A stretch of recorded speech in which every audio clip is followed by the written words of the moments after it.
सांगा आपलं संपूर्ण सांगा. मालकाच्या सहित सांगा.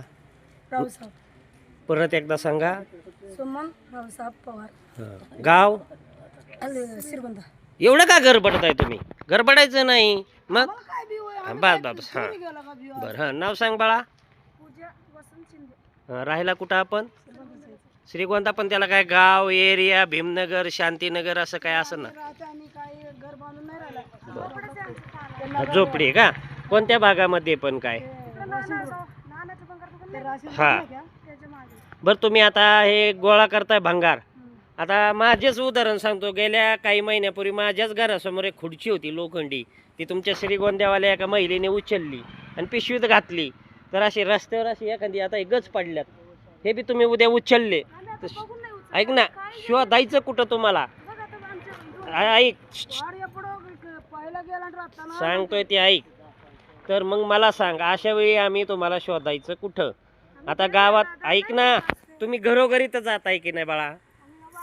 बरं वाटाने जाता वाटाच्या कडेला. आता हे घर वाटाच्या कडेला नाही तर का घराने रस्ता बाजूला करायचा तुमच्यासाठी? मी काय सांगतो ऐक काय घडतंय. तर ज्यावेळेस अशा घटना घडतात त्यावेळेस आमच्याकडे तुमच्या कुणाचाही पुरावा नसतो. आणि आता तुमचा आम्ही व्हिडिओ घेतला तुम्ही आता रस्त्यात पडलेलं बी उचलणार नाहीत. ह्यासाठी व्हिडिओ तुमचा. किती जण आलाय तुम्ही? गाडी कुठं लावली?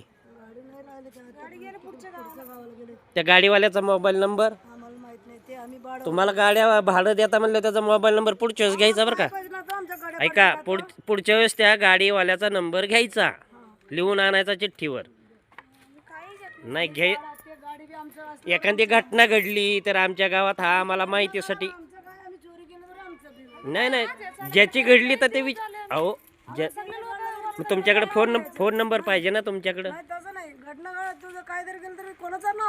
कसं कोणाकडे नाही? आता समजा ऐक कोणाचं कसं ऐक. आता ह्यांच्या घरच्या महिलेची जर गेलं गळ्यातलं ऐक तू 2 मिनिटं तर ते कोणाला ओळखणार?